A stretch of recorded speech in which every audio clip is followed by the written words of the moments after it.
আমাদের বলা হচ্ছে যে আপনি চিংড়ি মাছ খান বা কোলেস্ট্রল খাবার গরুর গোস্ত খান, এটা এসে কোলেস্ট্রলকে বাড়িয়ে দিবে, কোলেস্ট্রল বেশি আছে কোলেস্ট্রল বাড়িয়ে দিবে। কিন্তু সায়েন্স বলছে নো, লিভার কোলেস্ট্রল তৈরি করে যখন আর্টারিতে ইনফ্লামেশন হয়। আপনি একটা সিগারেট খেলেন, প্রায় 4000 নিকোটিন আছে, ইনস্ট্যান্টলি আপনার কোলেস্ট্রলটা অনেক দূর বেড়ে যাবে। আপনার সিগারেটে কি কোলেস্ট্রল আছে? হ্যাঁ, না। মনে করে ভিগান হওয়া ভালো। আমেরিকার ভিগান ফাউন্ডেশনের প্রেসিডেন্ট ডক্টর জে দিলশা এই নিউ ইয়র্কে এই ওনার নিজের অফিসে all over sudden heart attack করে মারা গেছে। জীবনে কখনো মাংস ছুঁয়ে দেখে নাই। এই জন্য কোনো পেশেন্ট আমাকে জানা সে বলে আমি একদম গরুর মাংস টাচই করি না। গরুর মাংস কোনো দোষ নেই। আমাদের নবীজি কি ল্যাম্ব খান নাই?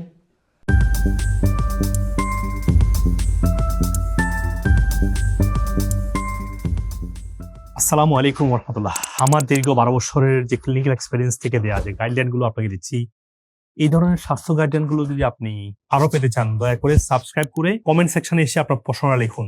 আমি দ্রুত উত্তর দেওয়ার চেষ্টা করবো ইনশাআল্লাহ। এবং ভিডিওটা লাইক এবং শেয়ার করে সবাইকে দিন, যাতে সবাই উপকৃত হতে পারে। আর আমি দেখতে পাচ্ছি অনেকেই ভিডিও দেখে কিন্তু সাবস্ক্রাইব করে না। তো আপনারা দয়া করে সাবস্ক্রাইব এবং ফলো দিয়ে রাখুন, যাতে করে আপনি নেক্সট ভিডিও পেতে পারেন। আমি চাই আপনি সহ প্রত্যেকেই আমার কথাগুলো থেকে উপকৃত হন ইনশাআল্লাহ।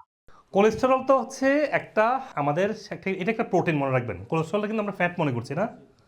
আপনারা যদি দেখেন আমাদেরকে কত ভুল বোঝানো হয়েছে। কোলেস্টেরলটা কি?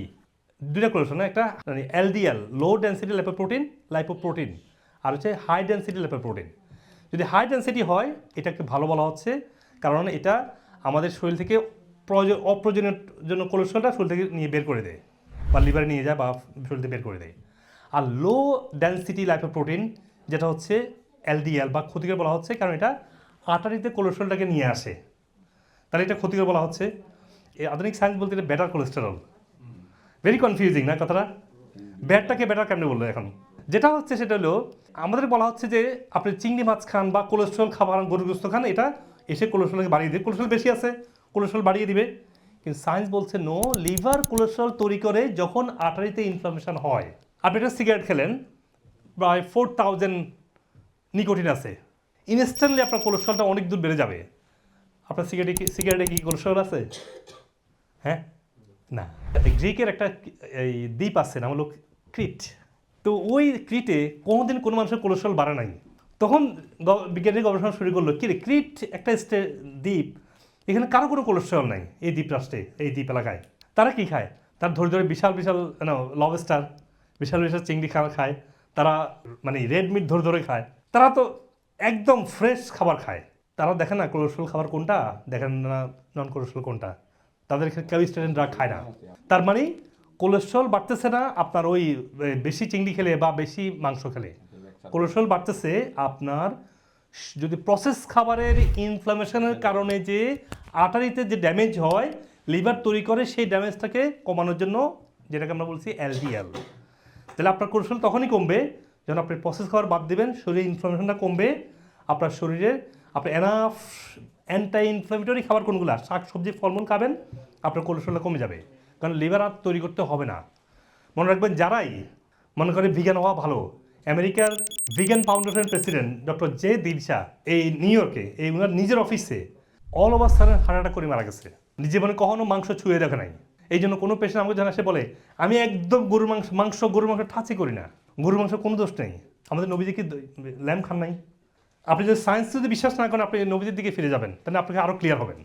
তাহলে মেন কথা হচ্ছে মাংস খাওয়া থেকে, চিংড়ি খাওয়া থেকে কোলেস্ট্রল বাড়ে নাই। আমি সায়েন্স এক্সাম্পল সুন্নাত মিলে বললাম। তাহলে কোলেস্ট্রল বাড়ছে কোথায়? প্রসেস খাবার থেকে ইনফ্লামেশন হলে লিভার তৈরি করে। আপনার দায়িত্ব হচ্ছে এখন থেকে বাজারে যে মাংসগুলো আছে এই মাংসগুলো বাদ দিয়ে দেন। একদম পিওর ফার্ম থেকে, ন্যাচারাল ফার্ম থেকে মাছ, মাংস, দুধ ডিম নিয়ে আসেন। এগুলো আপনার শরীরকে পুষ্টি যোগাবে, প্রোটিন দিবে, ফ্যাট দিবে প্রয়োজনীয়। এনাফ শাকসবজি খাওয়া শুরু করেন। কোলেস্ট্রল বেড়ে গেলে বেশি করে সালাদও খাওয়ান। এক্সারসাইজটা একদম মাস্ট হতে হবে, শুধু পার্ট অফ ইউর লাইফ।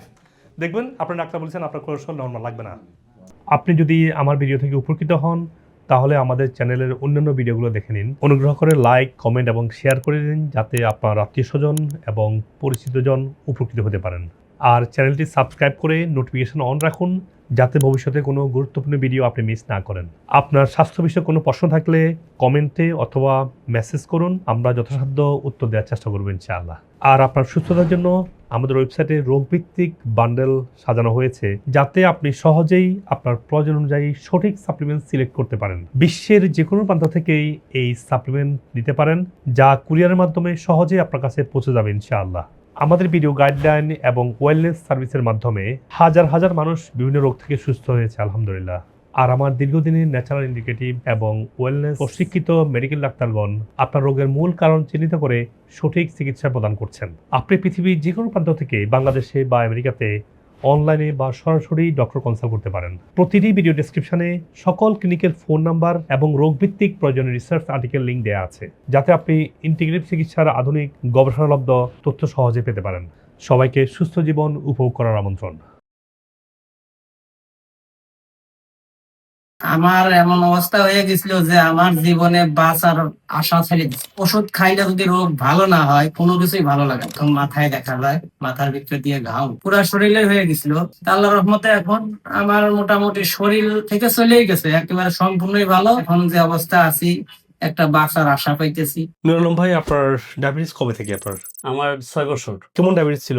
এখন কেমন? আমার ফার্স্টে ডায়াবেটিস ধরার পর তখন আমার 24 ছিল আমার ডায়াবেটিস। 24 থেকে এখন কত আছে? এখন তো 6 তার মধ্যে এখন ডায়াবেটিস নাই কি? ডায়াবেটিস 6.4 পার হলে ডায়াবেটিস বলা হয় আর কি। আমার হার্টে 4টা ব্লক ধরা পড়ছে, 98% একটা, এবং বাকি 3টা হচ্ছে 85%। আলহামদুলিল্লাহ আমি 20 দিনে অনেকটা আলহামদুলিল্লাহ রিকভারি করছি। উনি বলছেন ডায়াবেটিস ছিল 23-24 ছিল, এখন ডায়াবেটিস 4-এ চলে আসছে। 4 বলছেন, আমার কিন্তু 4 না, আমার 5-এ আছে। মানে কতদিন লাগছে আপনার? আমার তো 10 দিনের মধ্যে আমার ডায়াবেটিস এখানে চলে আসছে। মানে 10 দিনের মধ্যে সুগারটা ফ্ল্যাটে চলে আসছে। পেটটা ফাঁপা থাকতো, পেটে গ্যাস হইতো, কোনো শান্তি পেতাম না। বিশেষ করে লাঞ্চের পরে গ্যাসের প্রবলেমটা ফেস করতেছিলাম। তা আমার কাছে মনে হচ্ছে না যে এটা মনে হয় জেনুইন প্রবলেম। আসলে আমি খুবই হ্যাপি। আমি 2019 সাল থেকে সিকেডি রোগে ভুগতেছি। আমি চিন্তা করছি আমি তো হয়তো আগামী রমজান পাবো না। এইভাবে আমি এটা মাথায় নিছি যে আগামী রমজান আমার জীবনে হয়তো আসবে না, হয়তো আমার কিছুদিন পরে ডায়ালাইসিস লাগবে।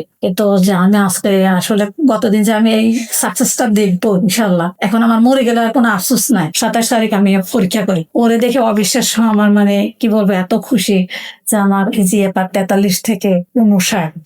মাথায় ব্যথা আসলে 5 ঘন্টা 6 ঘন্টার মতো এরকম আমার কষ্ট হইতো আর কি। সচরাচর আমরা যেটা করি আর কি, যে মাথা ব্যথার যে ওষুধগুলো আছে সর্বোচ্চ আমরা টাপনিল যেটা ব্যবহার করতাম। আমার অবস্থাটা এরকম হয়েছে যে শেষ সময় আমার টাপনিলও বেশি একটা কাজ করতো না। আমার ধারণাই ছিল না যে বাংলাদেশে এরকম একটা ট্রিটমেন্ট আছে। আমার এখন আলহামদুলিল্লাহ বলতে গেলে আমার পেইন এখন হয়ই না আলহামদুলিল্লাহ। আমি নিজেও অবাক যে উনি মানে কেনে ভর করে, লাঠি দিয়ে ভর করে এসেছিলেন। তো আজকে ওনাকে দেখলাম উনি লাঠি ছাড়া হাঁটছেন, তো ভালো জিনিসটা সত্যি এনকারেজিং। অস্টিওআর্থ্রাইটিস অনেক চেঞ্জ ইমপ্রুভ হয়েছে এবং পার্কিনসন্স এর সাইনটা একটু কমে গেছে, অনেক কমে গেছে। আমি এখন লাঠি ছাড়া হাঁটি, আমার দলের যে ব্যথা ছিল ব্যথা নাই।